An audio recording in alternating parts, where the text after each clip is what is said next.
Repasaremos ahora algunos aspectos que el reglamento contempla para las instalaciones interiores de viviendas. En primer lugar, el reglamento establece en su instrucción BT25 dos grados de electrificaciones. Por un lado está la electrificación básica, que es hasta viviendas de 160 metros cuadrados, y básicamente obliga a poner 5 circuitos: el de iluminación, un circuito dedicado a tomas de corriente de uso general, otro destinado a la cocina y el horno, otro para la lavadora, lavavajillas y el termo, y luego las tomas de corriente de los cuartos de baño y las tomas auxiliares de cocina. Este sería el esquema unifilar de un grado de electrificación básica. Aquí tenemos los 5 circuitos.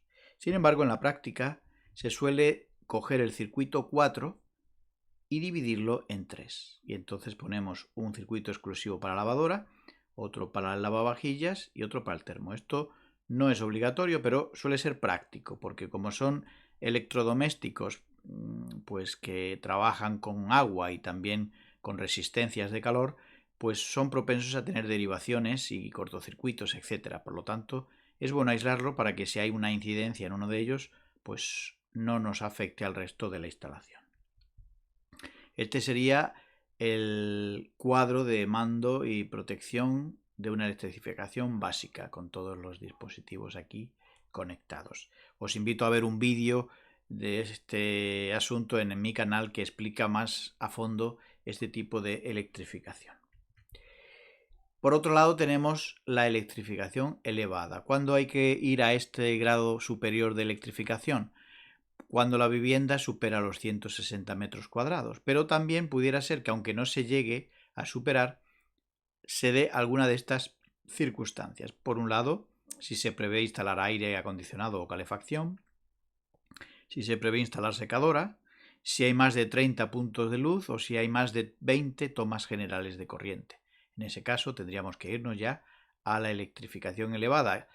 ¿En qué consiste? Pues en los mismos circuitos que ya hemos visto de la electrificación básica, más los que aparecen aquí.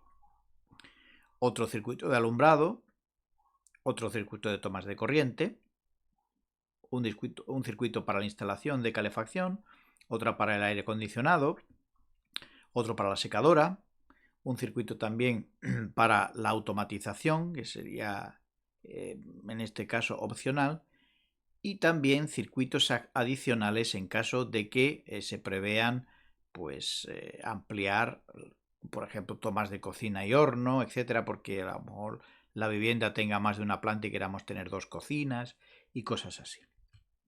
Este sería el esquema de un circuito de electrificación elevada. Este no tiene el circuito para la automatización o domótica, pero este sí. Aquí lo añadiríamos si se pusiera. Este sería el cuadro general de mando y protección de un grado de electrificación elevada. También os invito a ver en mi canal otro vídeo que explica a fondo este grado de electrificación. El reglamento electrotécnico también nos da información de las características de los elementos que tenemos que poner en cada circuito. A modo de ejemplo, el circuito 4, que es para lavadora, lavavajillas y termoeléctrico, nos especifica que tiene que tener una protección de un interruptor automático de 20 amperios y la sección del conductor 4 milímetros. Obviamente, si dividimos el C4 en 3, en este caso pondríamos 3 interruptores automáticos de 16 y la sección del conductor sería 2,5 en cada uno de los 3 circuitos. En el caso de la calefacción y el aire acondicionado, pues por ejemplo, nos especifica que en el cuarto de baño pues no es necesario poner tomas de corriente, pondríamos una conexión directa. Aquí tenemos también los puntos de utilización, que nos indica el número de elementos que hay que poner en cada uno de los circuitos. Vamos a ver algunos ejemplos. Aquí tenemos Por ejemplo, en la sala de estar, pues como mínimo hay que poner un punto de luz. Si supera los 10 metros cuadrados, pondríamos 2. Mínimo 3 bases de corriente, pero como es una por cada 6 metros cuadrados, si la sala de estar es grande, pondríamos más. Una toma de calefacción o una de aire acondicionado, salvo que supere los 10 metros cuadrados, en cuyo caso podemos poner más. Los dormitorios, pues mínimo un punto de luz hasta 10 metros cuadrados o 2 si lo supera.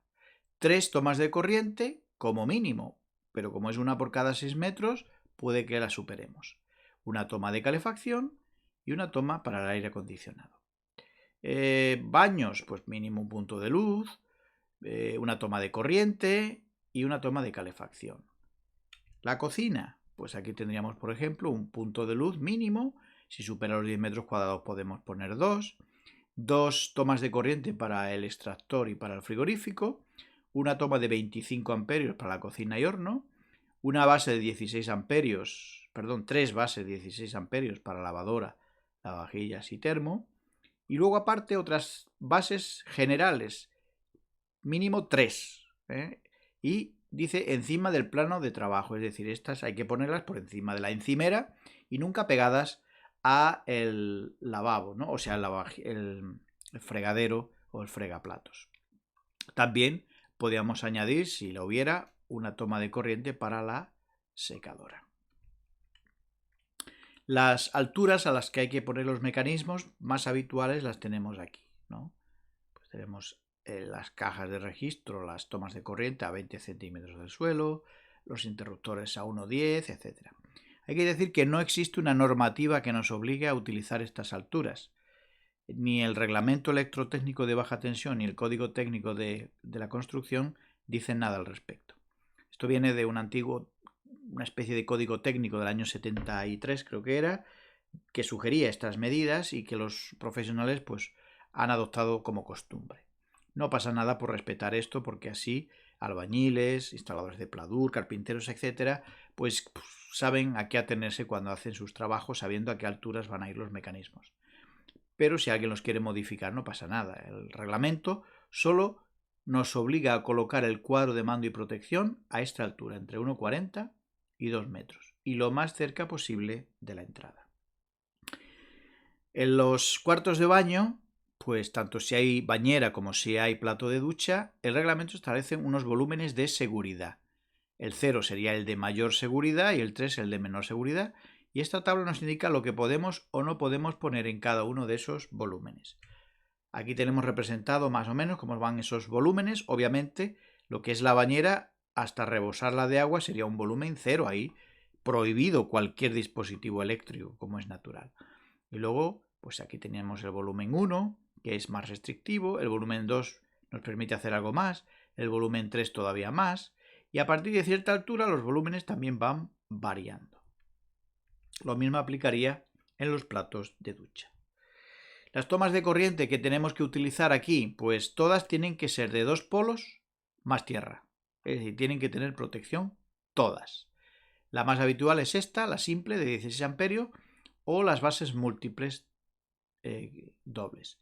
Y luego, si estamos hablando de la cocina y el horno, pues hacemos esta de 25 amperios, que también 2 polos, más el conductor de protección. Hay que decir que el reglamento, aunque habla y contempla las bases múltiples, y en el mercado existen las triples, no es recomendable poner más de 2, porque cada una debe de tener como máximo una carga de 16 amperios.